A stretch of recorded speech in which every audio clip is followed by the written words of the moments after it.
Welcome to the webinar. My name is Martin Shenkman. I'm joined by Alan Gassman and uh,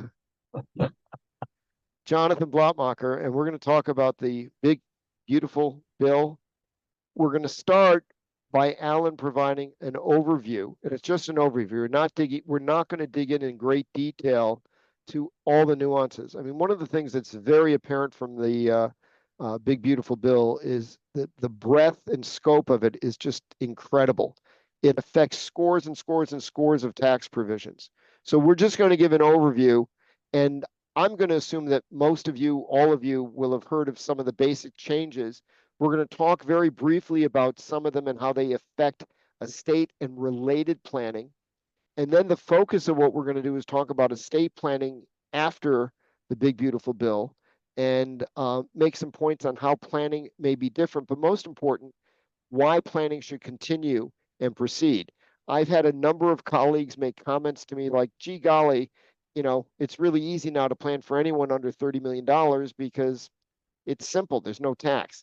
That is not the right analysis at all. And we're going to talk about that. So to get us started, Alan, you're going to give us an overview of what is on the slides. And remind me when we're done with this slide, I should stop sharing and then they'll just see bigger pictures of us. How lucky. But you start and Jonathan and I will comment as we go. Okay, I'm going to tell you, first of all, the top 13 money savers for taxpayers. And then we're going to talk about some other significant ones that I think everyone already knows about, but maybe would like to know a little bit more about. And the first one is the tax rates stay low. We're at a 37% highest rate, and that is saving taxpayers $2.7 trillion. I mean, that's really most of what it is just the tax rates. If they would just leave us alone and not make us learn all these other new bills, they could have done most of the job just based on tax rates. So Jonathan, with a 37% tax rate, which is what we've had for some years now, that still leaves lots of opportunity for tax planning by shifting income to non-grantor trusts or to lower bracket family members, yes? Well, yes, Marty, it may. Of course, you have to take into account state income taxes. It may also be that you have capital gain or you want to convert things to capital gain because that will still be lower. But yes, the lower rate does matter. But again, I don't know how much it is. And don't forget, you have the net investment income tax that also may add, 3% more, which is non-deductible for regular tax purposes. So when I talk to people, I don't talk about a 37% rate generally. I talk about a 40% rate. Maybe there's not that much difference, but if you're very wealthy and you make a lot of money, as Alan and Marty do, that 3 point whatever it is percent will make a big difference. Yep, 3.8%. But the key take-home point, and this is fundamental to planning, there are still income tax planning opportunities that relate to the estate planning we do. And we'll come to some of that in the next part of our program. Alan?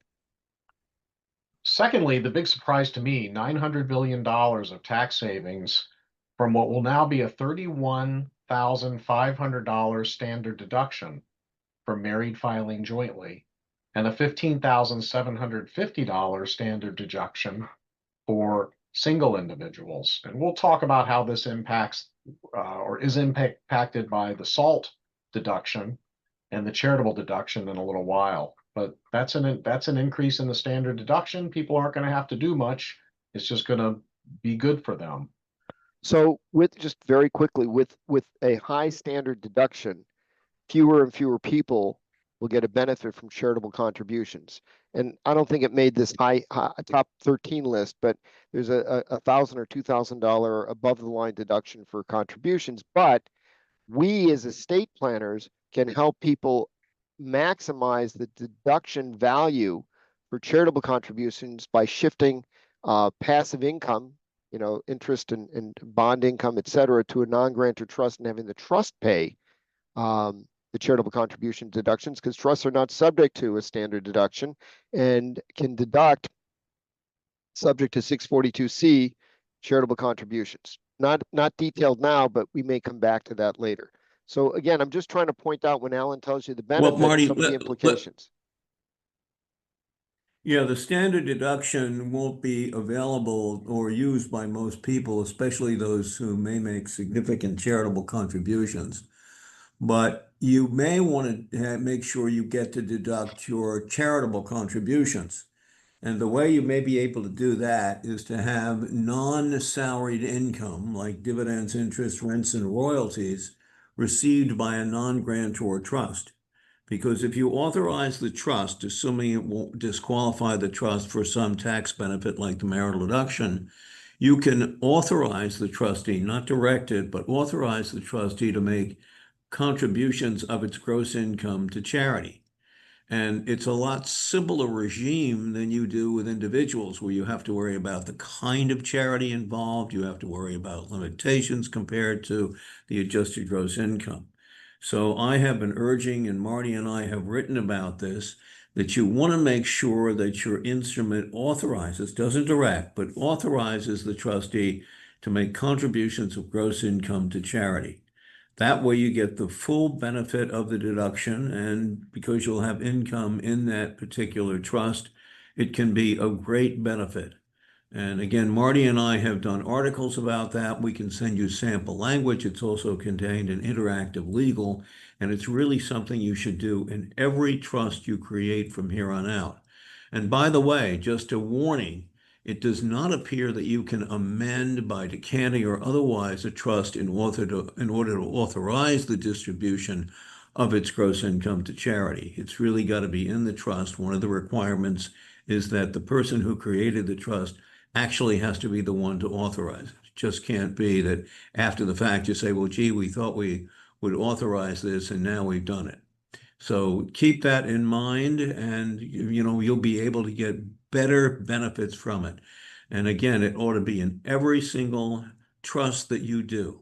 You make it a non-grantor trust and you get the benefit of paying gross income for a charitable purpose and get the full benefit of the deduction in effect. We're going to, two quick comments. We're going to come back to that thought because what Jonathan just explained is actually a very creative planning idea for not just the uber wealthy, but for the average American. And it has to be applied in a different cost-effective way. We're going to talk about that after. Eventually, we'll let Alan get through his list. Second point, what Jonathan just brought up is, to me, and I'm just going to bring it up here because it just, Jonathan has spilled the beans. One of the most important aspects of estate planning after the big beautiful bill for many clients is not going to be avoiding an estate tax now, but rather getting income tax benefits. So just keep that in mind. It changes the dynamic of what we do. It doesn't make us irrelevant. Alan? Okay, and we've mentioned charitable, so let me tell you what's changed in the charitable world. Every person can donate up to $1,000 and deduct it without regard to the standard deduction. It's equivalent to the $300 exception that we had during COVID. And for a married couple, that's $2,000. Just donate it, deduct it. Don't worry about the standard deduction. The other thing that is going to be deductible without worrying about the standard deduction is interest on a car loan of up to $10,000. So people who can barely afford a car are going to be a little bit better off because they'll be able to write off the interest on their car loan for up to $10,000 of debt. That will get them into a drivable car. U.S. drivable car. U.S. drivable car. Got to Now, be assembled here. right, that's true. In addition, while I'm mentioning charity, there's a little limitation now. 0.5% of your adjusted gross income reduces your charitable deduction if you are itemizing. So if you make $1 million a year, 0.5% is $5,000. So if you donate $100,000 during the year, then you'll get a tax deduction as if you donated 95,000. Now, why they did that? I was just going to ask you, why did they do that? Why would they do that? I have no idea. All it's going to do is confuse people. Well, I think it's, to be abundantly frank, they were trying to limit the effect of the tax law on loss of revenue to the government. Yeah. Well, by the way, that's another theme of the big beautiful bill. Little complicated unanticipated, not intuitive nuances like Alan just described permeate the bill. It's almost dangerous to try to guess or remember any of these provisions because phase outs are different, as different income levels for phase out are different, years that they're effective can be different. There's a lot of little nuances like what Alan and Jonathan just commented on to make the numbers. I hate to say work because it's still a huge impact on the deficit, but in order to get to whatever result they thought was palatable to get through Congress, there's lots and lots of nuances like that. It's really incredibly complex. Alan? So, yeah, so the next thing they did really was for primarily the middle class. And you see there $400 billion of additional money paid out for the child care credit, $2,200 per child. So while they did roll back Medicaid and food stamps equivalent programs, the per child tax credit is going to be a big thing for the middle class. It does phase out for the higher income people, but it's a big thing. Section 199A was made permanent. The Senate wanted to move that 199A deduction up to 23%. I'm sorry, the House wanted to move it to 23%. The Senate kept it at 20%. That's how it passed. They changed the phase out for the higher income taxpayers. If you're in a specified trade or business, or you don't have a lot of wages in the business or a lot of property in the business, your phase out is a little bit more generous now. But otherwise, 199A is permanent, and setting up separate trusts for grandchildren under Section 678 to spread out the income of a business is something that's very worthwhile. You can save $4,000 to $6,000 per child per grandchild by doing that per year. And then qualify for the 199A for yourself. Right. By Let me reducing. just Alan, Yep. not everybody may remember what a specified service business is. Maybe you could just comment. Who are the lucky losers besides us lawyers? Accountants, actuaries, architects, doctors, people who actually earn their living working in their profession, and including consultants, which is a pretty broad curtain. So then number Wait, five. what Alan just described to me is another theme of the big, beautiful bill. And it's troubling to me. And that is how so many special treatments of different people or different activities or different incomes are carved out in the big, beautiful bill. So, for example, a real estate developer or a business that relies on capital, not a specified service business, gets the full 20% discount. Lawyers, accountants, doctors, we don't get the 20% discount, as if our income is less favored. And you're going to see that with tips, with Social Security. There's so many different implications that it seems to make not only planning harder, but to be able to predict the impact on the economy has to be daunting, because how can you predict the impact of all these different nuances? And there's a fairness issue, because why are certain types of income or activities or people favored over others to such a degree? Yeah, good point. Another interesting one on 199A is that if you have $1,000 of qualified income, then you get a $400 deduction. And that phases out when you get up to $2,000.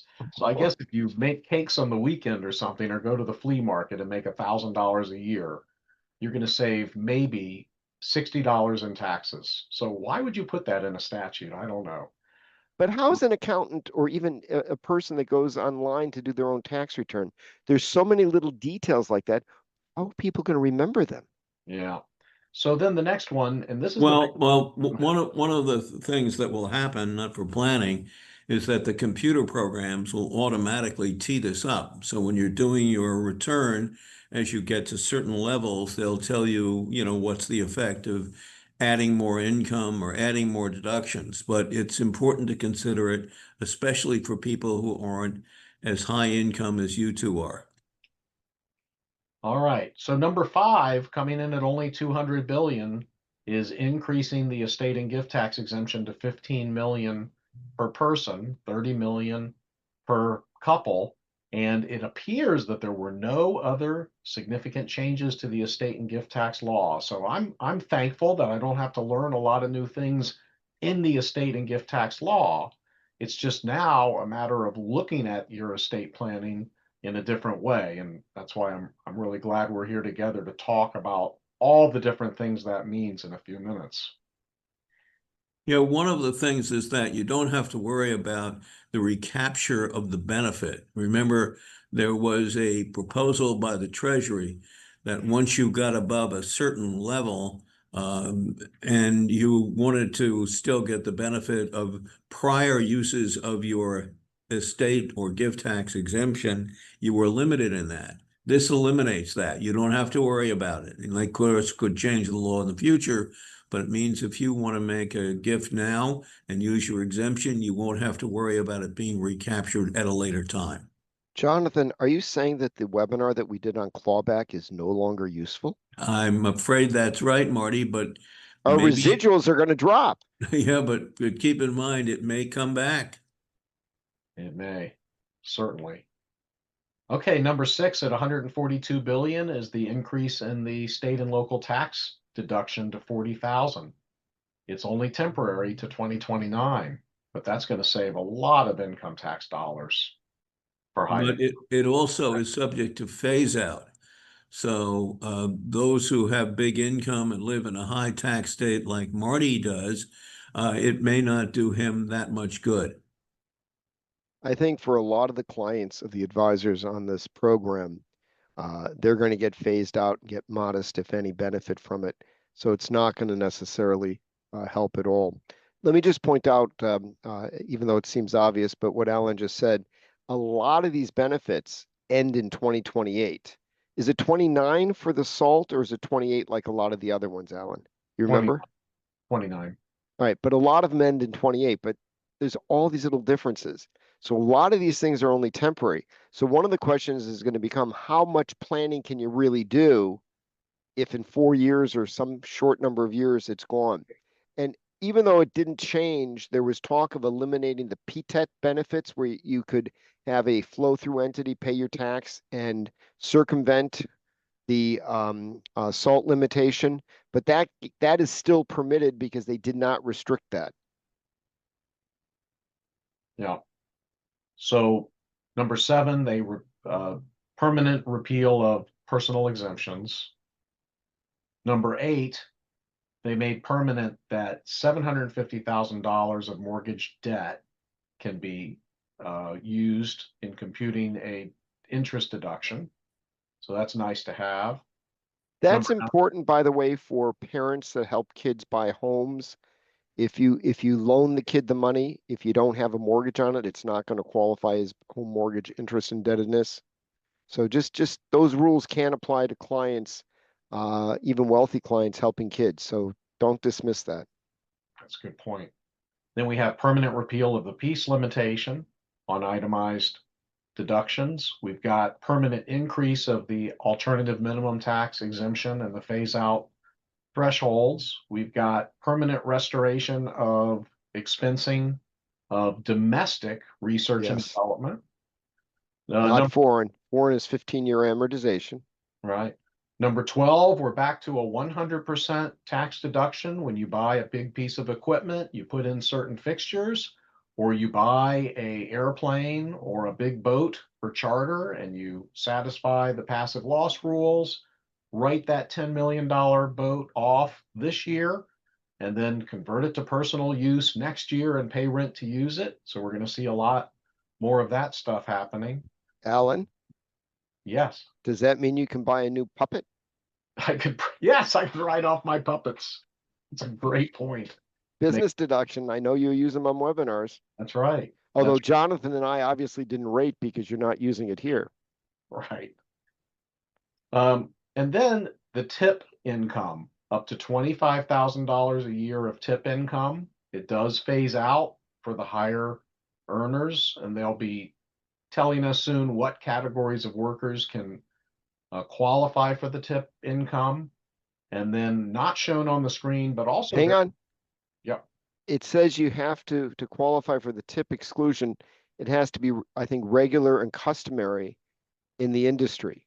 So I think for anyone on this call, attorneys, accountants, wealth advisors that thought they could have clients give them tips instead of billing them, I don't think it'll qualify. Well, how about for a law firm or an accounting firm which pays bonuses? Is that going to qualify?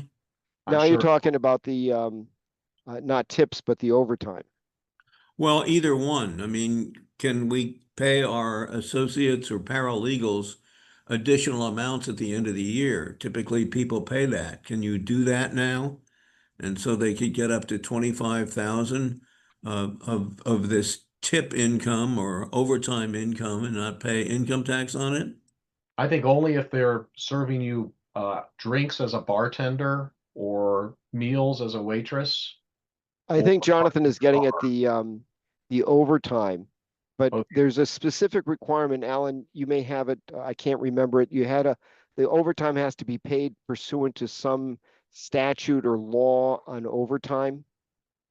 that I don't recall, but the overtime is going to be a nice thing. But I don't know that that's going to work for professional advisors because I think there's a requirement. I didn't look into it, but I'm not sure if a bonus in a professional firm would meet those requirements. I haven't looked into that. Right. I don't recall. But it's going to be nice for me to be able to explain to my employees that if they work a little bit more, I can pay them a little bit. Won't have to pay tax on it. So maybe I'll get a little bit more overtime from my staff. The only other thing I'll say, and then I think we can go on to our general discussion, is that beginning in 2026, there will be no credits anywhere for electric cars, electric bicycles, electric nuclear plant, all the things. This was a $500 billion swing, saving the Treasury $500 million by not Billion. all those things. Yeah, 500 billion.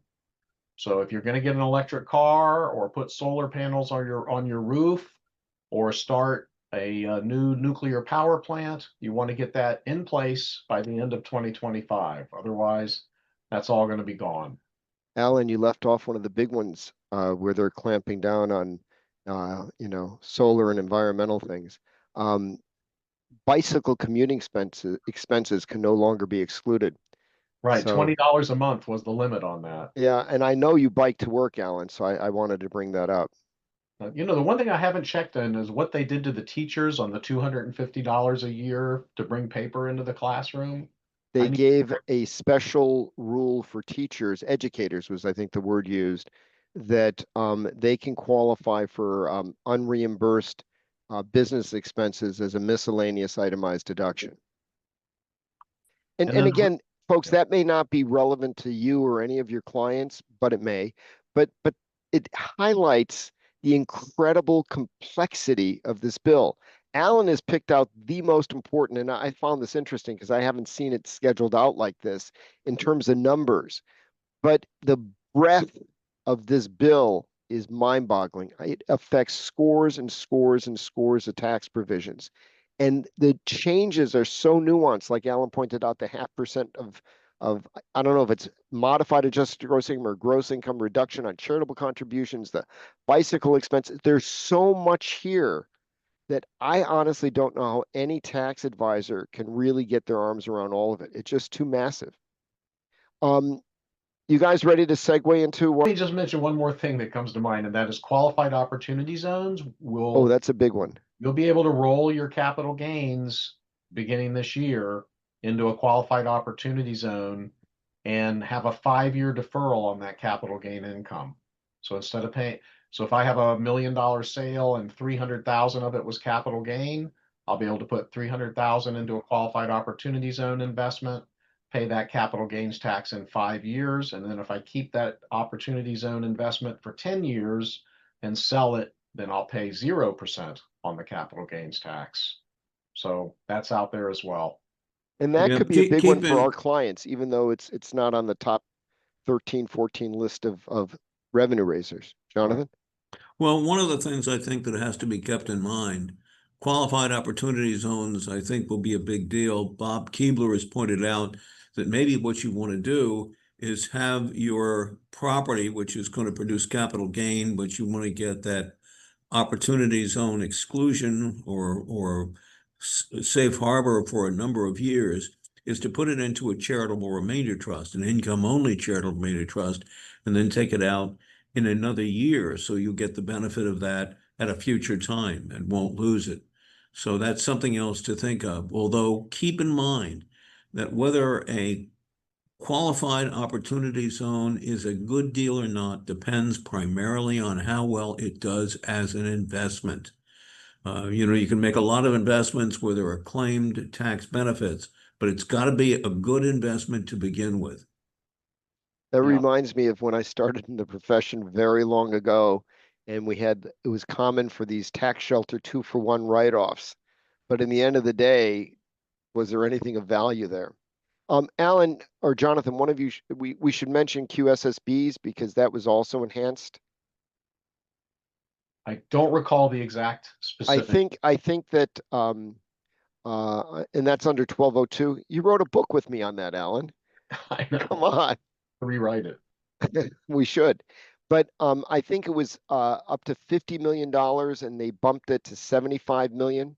So the QSSBs and the QOZs are going to be something that a lot of advisors' clients are going to be looking into. And I think it behooves all of us to become more familiar with that. And again, much of the write-ups that I've seen, because stuff is just starting to come out on the Big Beautiful Bill online and in articles and things, they are focusing on the charitable deductions and the tip stuff. That's not going to be the major things affecting our clients. The QOZ and the QSSB will be major. So let's segue to our second segment of the program. So Jonathan, is estate planning only about saving estate tax? What do Well, we do Marty, after the bill? What should people be thinking about? well, Marty, as you know, it's not. In fact, saving estate tax has been secondary for probably a decade as the exemptions have gone way up. Well over 99% of decedents don't have to worry about any federal estate tax at all. There may be, a state where you may have to pay some tax. And the state of Washington, I believe, has now increased its estate tax rate to 30%. So Just if you live recently. just recently. So if you Yeah. live in the state of Washington, that's something to watch out for. But for most people, reducing estate tax is not all that important. By the way, it should be kept in mind that a lot of states like Pennsylvania and Kentucky don't have an estate tax per se, but they do have an inheritance tax, which is not that modest. So that's got to be considered as well. But you want to keep in mind that estate planning is not just estate tax reduction or elimination. There's so much more that has to be done, making sure that the property is disposed of in an efficient fashion. And one of the most important things that families care about is avoiding creditor claims. And remember, the government is probably the biggest claimant that the family will ever face. So trying to do something like reduce estate tax or reduce inheritance tax does make sense, but that's only a percentage of what you have to worry about. The big thing is worried about basically some creditor, whether it's your creditor or a creditor of a child or a grandchild, including spouses, come in and try to take that money away from your family. Keep in mind that well over half of marriages in the United States end in divorce. And all of a sudden, that person with whom you have shared your most intimate thoughts and emotions with, cared about most, shared everything with, becomes your biggest financial entity. And you really need to think about that. And Alan, let me ask you, what is the number one thing to avoid those kind of claims? Asset protection trusts or marriage counselors? Well, I think number one, it's using trusts. Again, you don't have to be any place special as a general rule to get asset protection for a trust that someone else has created for you.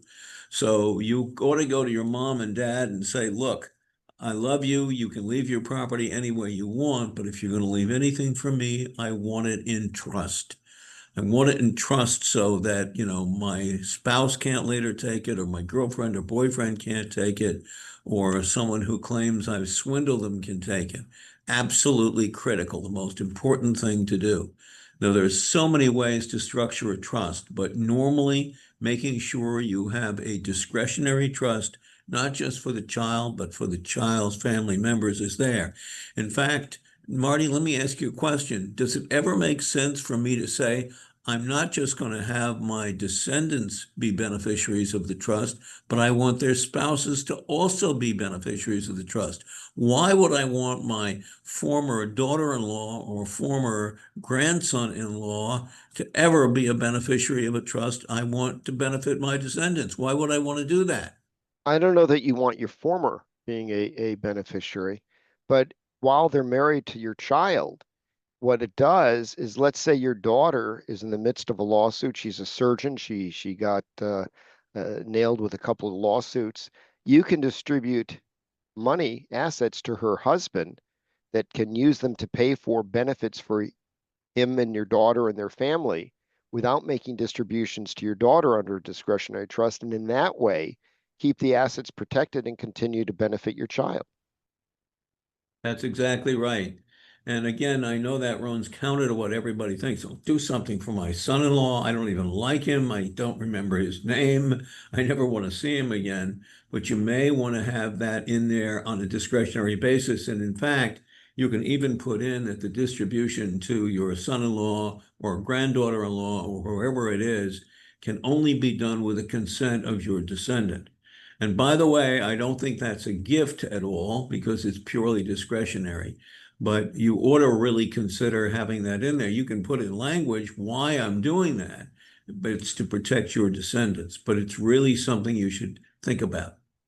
Let me just make a comment and flip it to Alan.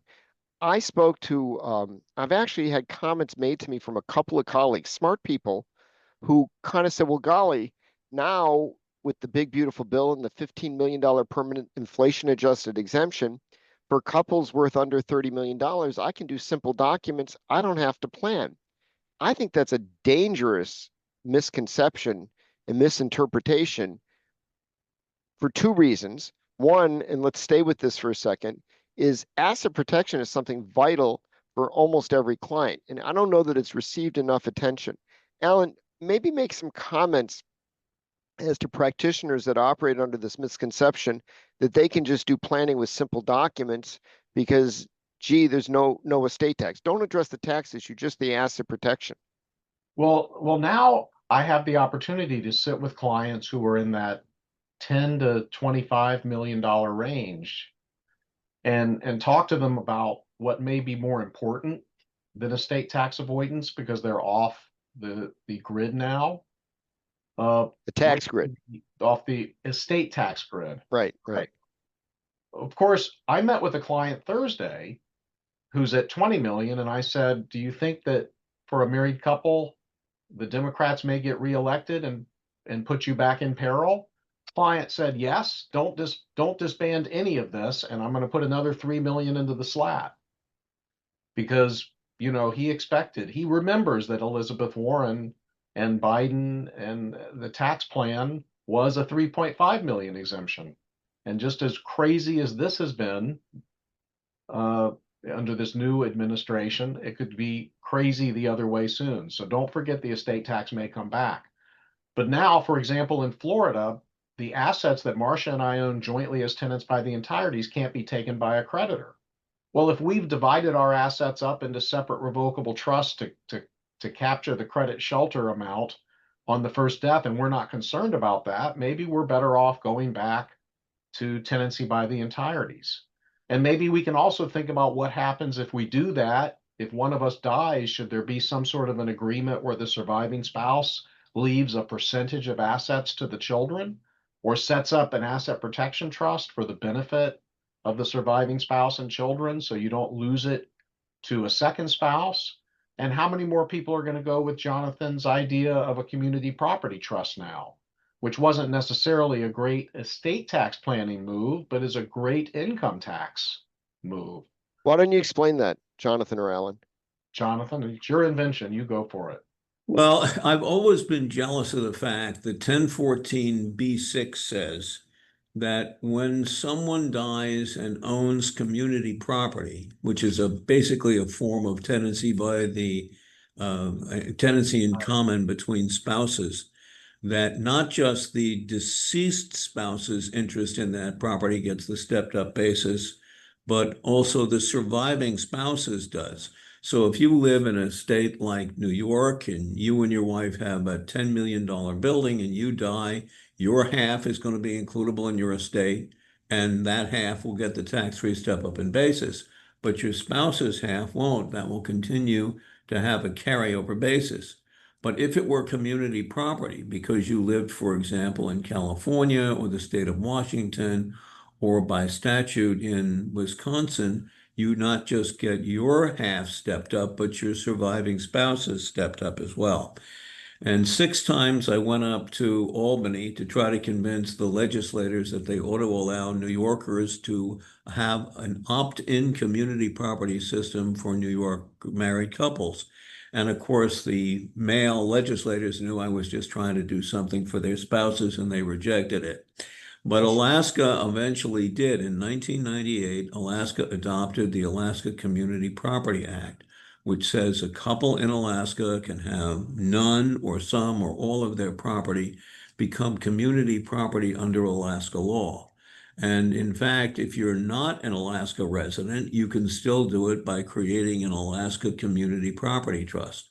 Now, there are some people who feel that can't possibly work, but it appears that if you take a look at a number of cases, including the Angerhofer case, which was decided by the United States Tax Court in 1976, you will see that the courts say yes, if it's community property under local law, even if it's an opt-in system for creating community property, you will get the income tax benefits of community property for federal tax purposes.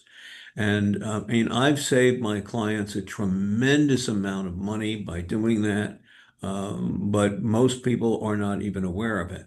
Now, there are a number of states, Florida, Kentucky, Tennessee, South Dakota, which have tried to pass similar laws. And Alan, I'm not offending anybody, but I don't think they work. But that's a discussion for another day. But I think everybody will agree that if you create an Alaska Community Property Trust and you put assets in there and declare them to be community property under Alaska law, you will get that double step up in basis when the first spouse dies. Let me just try to piece together what Alan and Jonathan said. So let's say you have a couple that are worth 15 million bucks. They may have been very concerned until recently, oh my, we better set up non-reciprocal slats and get money out of our estate because the exemption is going down, and then we're at the threshold, the cusp of having an estate tax. But what the analysis may now be is, gee, maybe we can set up a community property trust because we're not subject to state tax for now. Put all our assets in the community property trust, and if either of us dies, we get a full basis step up, eliminate all the capital gains, and then the survivor may be able to pursue estate tax planning. Is that the gist of how things have now changed? Well, Marty, I have long told people that you really, if you can, want to postpone your planning until the first spouse dies and you get a step up in basis. Because let's say you have a very successful couple like you and Patty are, Marty, where you have $50 million, but you did it through a great investment and your investment basis is only a couple of $1 million. Well, you're still facing $48 million of potential capital gains, some of which may actually be ordinary income. But this way, by having it be community property, you can get the best of all possible worlds. You can keep it out of the estate and yet get a stepped up basis without any estate tax, even though you and Patty have $50 million, because your exemptions are going to be even less than that, but you can keep it out because you get 2 exemptions. So you really ought to consider something like that for your clients. Alan, any more comments on asset protection? No, but can we start talking about powers of appointment and step ups? Yeah, hey, let me segue to that. So one of the most important things, and I think we all three agree, is the perception from comments that I've heard from some practitioners that, gee, I can just do simple documents for people under 30 million is a terrible mistake for two reasons. We just spoke about asset protection. Asset protection should be on the top of the list for all practitioners in all fields to be encouraging clients to address. The worst the estate tax is taking under current law, not counting state estate tax, is 40%. But the worst that a creditor can take is at least 100%. So it certainly makes sense to do, and we should not be negating the importance of planning. And I think clients are going to have the same sort of knee-jerk initial reaction. Golly, if the exemption's so far above what I'm doing, I don't have to think about it. No, you do, because the same kind of steps to remove assets from your estate are often similar or even identical to what it does to protect your assets. But the second piece, and Alan mentioned it with his client, let's just talk about that a minute before we go into how we plan now, is that there's no assurance that this stuff is going to continue. So I'm going to do air quotes. A permanent $15 million exemption translated in Washington speak, right, like 1984 speak, is only permanent until the next administration may change it. So we have no idea what's coming down the pike. Alan's client is more astute than a lot of the clients that we all see, where that client said, gee, I have no idea what a future administration will do. Let's keep planning and let's keep moving. I don't think the vast majority of clients have that insight. And that's something that I think the wealth advisors, the accountants, as well as the estate planners need to educate their clients about.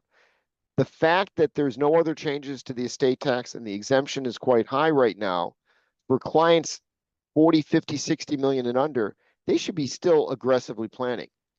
The piece we didn't talk about, and I'll mention it quickly, maybe Alan or Jonathan want to comment.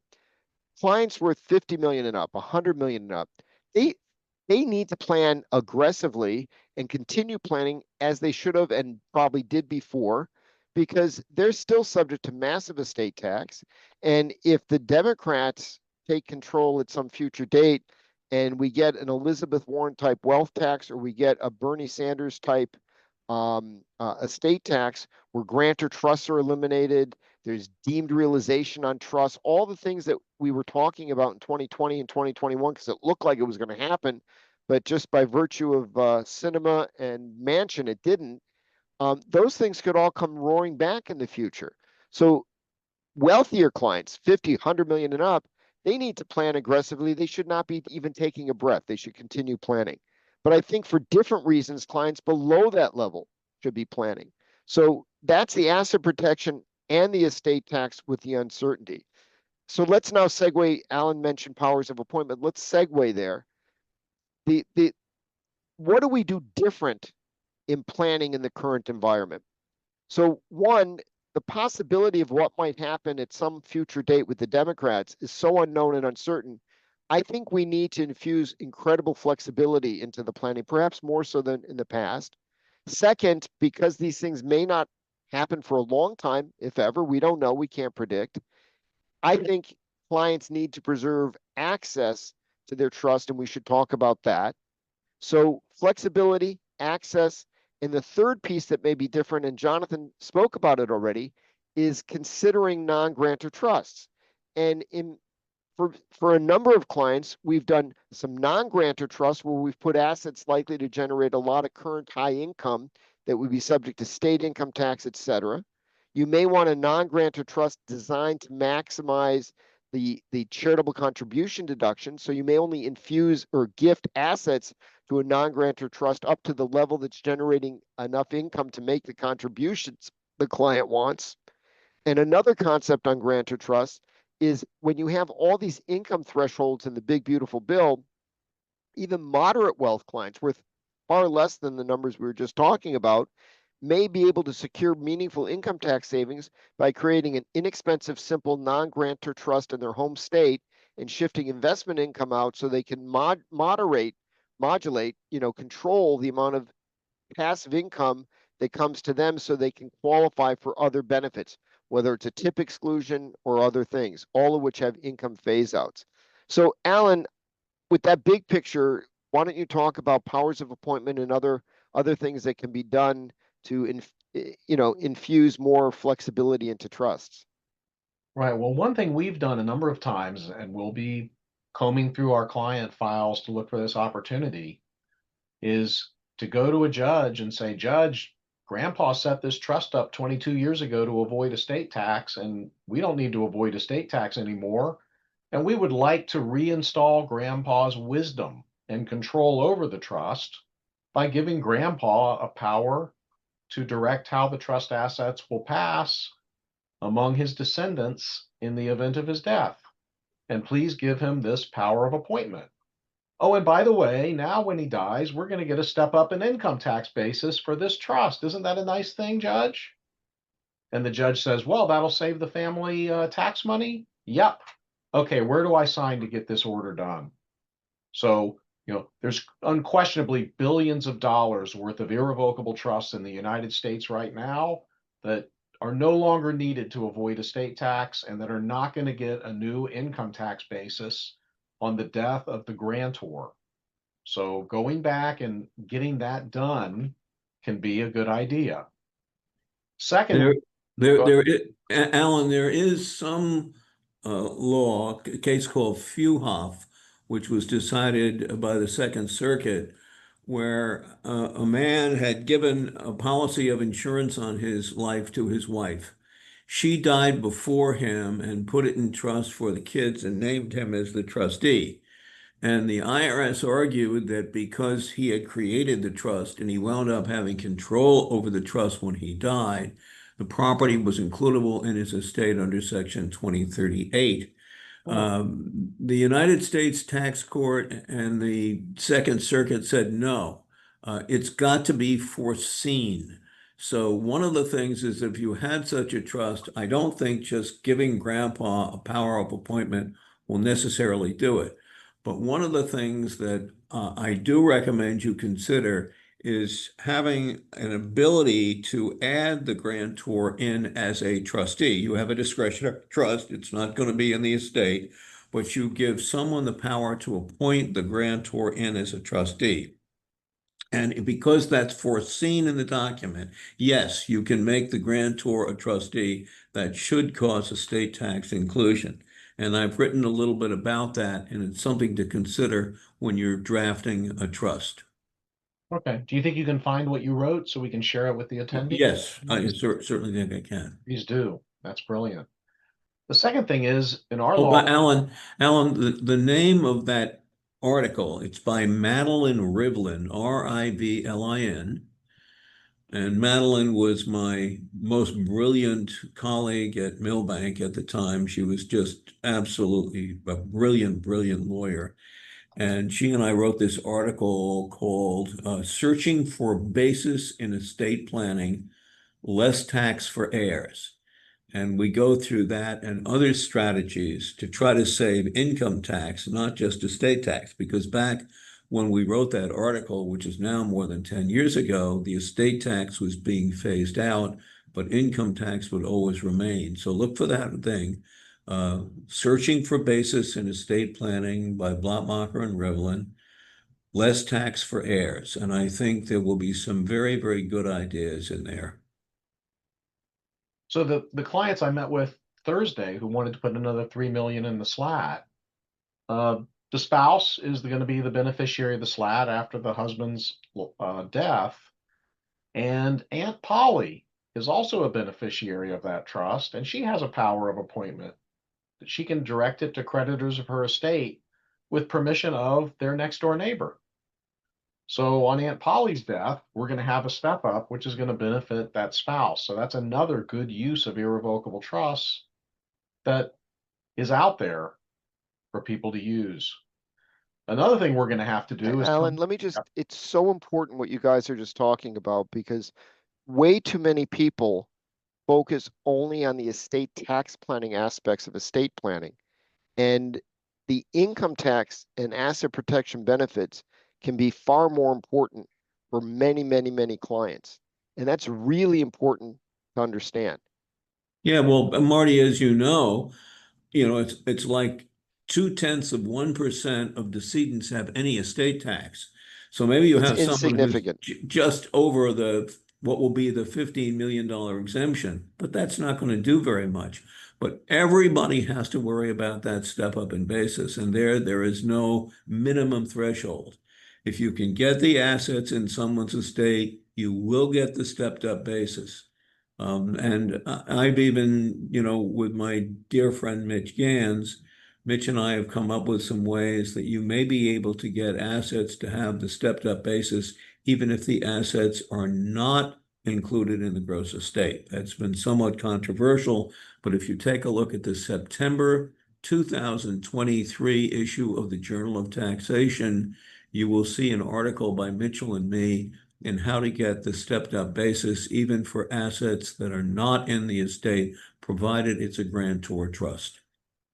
Wow. Fantastic. The other thing is, we've spent years setting up entities so that on death, there will be a valuation discount, which will be a lesser step up. So right now I have hundreds of clients who own half of 1% of the voting member interest in their family LLC or limited partnership, with an irrevocable trust for children or grandchildren owning the other half of 1%, so that on death, we won't have control and we'll have a discount. Well, I've got to go back now and get that voting control back, or give that client a put right or something, so that I get my fair market value basis in those assets. So all that back. What about revising the operating agreement or partnership agreement so that anybody could call for the dissolution of the entity? So now there's no discounts, but now you have to weigh that because you've destroyed the asset protection of the entity. So you may want to think carefully how you unwind your discount, because you don't want to, forgive the commonly used phrase, jump from the frying pan to the fire. If in fact asset protection is important, and we've stressed how that's important, you may want to find a way to gift back an interest or unwind something, or swap out that control interest back to the settlor so they don't have a discount, but you may not want to unravel the entity, because that's pretty easy to do. And then what happens, Alan, if you go through all that and the pendulum swings in Washington and the Bernie Sanders-like tax bill is enacted in the next 2028 or 2032? Now what do? Go back to it? That's exactly what we'll do, is go back to it. I think you need to apprise clients to the fact that this is one of the problems. We're dealing with laws that are so uncertain and they change all the time, and it all may change again. Makes it very difficult. It does. Other thoughts that you guys want to talk about? If not, I want to belabor non-grantor trust just a bit more. I think you might want to point out to clients that they have big, valuable, permanent life insurance policies that they bought for estate tax purposes that they may not need anymore. Oh, be careful. And whether what the best economic use of those policies may be, whether they should become family savings vehicles and not necessarily stuck in irrevocable trusts, whether they should become creditor protection vehicles, or whether the death benefit should be reduced and maybe the premiums reduced as well, depending upon the flexibility of the policy. One of the benefits of life insurance is you get the equivalent of the tax-free step-up in basis when the insured dies, even if it's not includable in anybody's estate. That's because Section 101A1 says proceeds paid upon the death of the insured are not includable in gross income. And that may be a reason to keep the policy in effect, so you get this automatic equivalent of a tax-free step-up in basis. That's a very good point. I'd be very worried that if I counsel a client to cancel an insurance policy or pull it out of their ILIT, that they're going to die the next week or the estate tax rules will change. Apropos to our comments, how it's so uncertain, and your client, Alan, that was very astute, and said, let's put more money in the slab because the rules could all change again. You really want to be very careful to think through those what ifs of what could happen 5, 10, or 15 years down the road, depending on the age of the client, before you unravel what otherwise is a good plan. I think it makes sense to reevaluate the policy. Maybe they want a different kind of policy. Maybe they want a policy that focuses more on accumulation of value, cash value, than it does on death benefit. But you got to make sure the client really understands the ramifications, because unlike the control slice of an entity that in 4 years, if we have to, or 8 years, put it back into a trust, if you've canceled the policy, you're out of luck if you want to get it back. I think some of the comments Alan made are very interesting. And I haven't seen anyone talk about it, and I hadn't thought of some of them yet. But in terms of reevaluating existing old trusts, reevaluating title to assets. So if you don't have an estate tax and you can get tenants by the entirety to protect an asset, you can do that because that's no big deal to reverse if the laws change. I think we just have to be careful what we change in case we may want it later. But there's a number of things, like Alan pointed out, that make sense. And why not build powers of appointments into trusts? I mean, there may not be any downside to adding that flexibility. One of the other things, and if either of you want to comment, please do. What about broadening the authority of not only powers of appointment, broadening the authority of a trust protector to deal with changes down the road? Thoughts? Well, Marty, many, many years ago, I wrote an article called The Master Living Trust, where I suggested that you allow some independent person to change the disposition of your assets for assets in their irrevocable trust. It's very tough to make changes to someone's will, but if I create a trust, whether it's revocable or irrevocable, and I provide, Marty, for example, you or Alan to make changes to take into account future changes in the law, I think that's a tremendously powerful weapon that you can grant someone whom you really trust to do the right thing. So if we have wholesale changes where you want things in the estate or kept out of the estate, or they have to be in a different form, you have someone, even though the trust may be irrevocable, or you have a revocable trust, but the client is incompetent to make those kind of changes. I'll give you an example of that, Jonathan, that we had spoken about in a webinar probably in 2020 when we thought there would be deemed realization. One of the things that it looked like they might enact is, let's say on the death of the settlor spouse to a slat, and the assets would pass from a lifetime trust under the slat to a family trust under the slat. And then on the death of the surviving spouse, they go from the family trust to descendants trust for each kid. Each change in subtrust we feared could trigger a deemed realization. So one of the things that we had suggested about 5 years ago was having somebody have a power to keep the assets in the upper tier trust to avoid that deemed realization event. And I think what you're saying now is a much broader perspective on just that, because we don't know what's coming. That is true. And I think that's part of the general concepts that we're talking about. Estate planning remains critical. It may be for people under 40, 50 million less about the estate tax than it is about income tax, asset protection planning, planning for what might happen in the future in terms of policy changes in Washington, and so on. Alan, any other thoughts on trust protector powers to provide more flexibility? No, I mean, we put extensive trust protector powers into all of our trusts if the client will allow it. And anytime we amend or decant or reform a trust, we put in the trust protector powers. It's a good thing. Many people only use a power to remove and replace trustees, change status in governing law. Can you just give a couple of examples of some of the broader powers you may put in?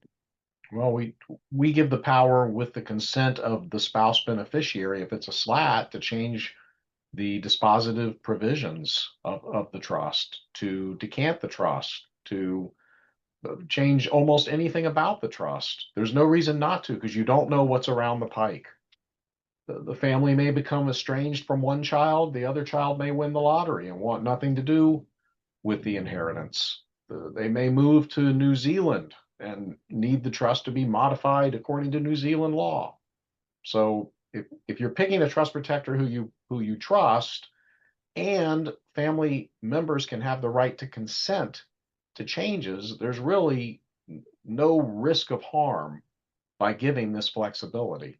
Only being able to replace the trustee doesn't really, Cut the mustard. cut the mustard, exactly. I was just thinking of the Coney Island hot dog uh, contest on July 4th.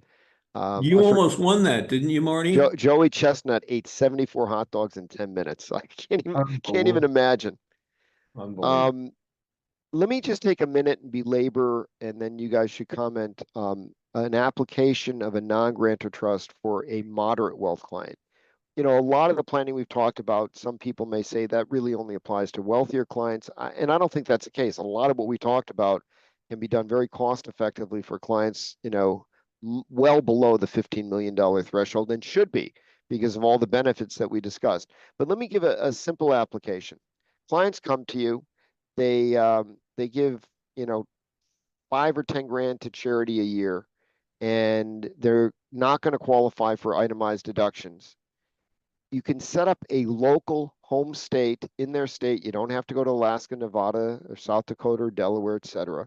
Set up a simple home state trust with a family trustee. Set it up as a non-grantor slat, so a slant or salty slat, whatever you want to call it. And that non-grantor spousal lifetime access trust will have to have an adverse party, like a kid who's a beneficiary, approve distributions to the spouse. You calculate if they're going to give 10 grand a year to charity based on how on their earnings on their portfolio, how much of their portfolio, which assets in their portfolio should go into the trust. And now each year, that trust will generate enough income to make a donation to charity. They still get their full high standard deduction. And this is basically offsetting the passive income that they would have otherwise had to report on their tax return.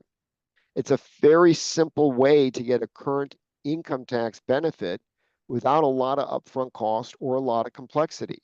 And if you build in the trust protector powers and the limited powers of appointment and the spouse as a beneficiary, there's lots of ways to get access back.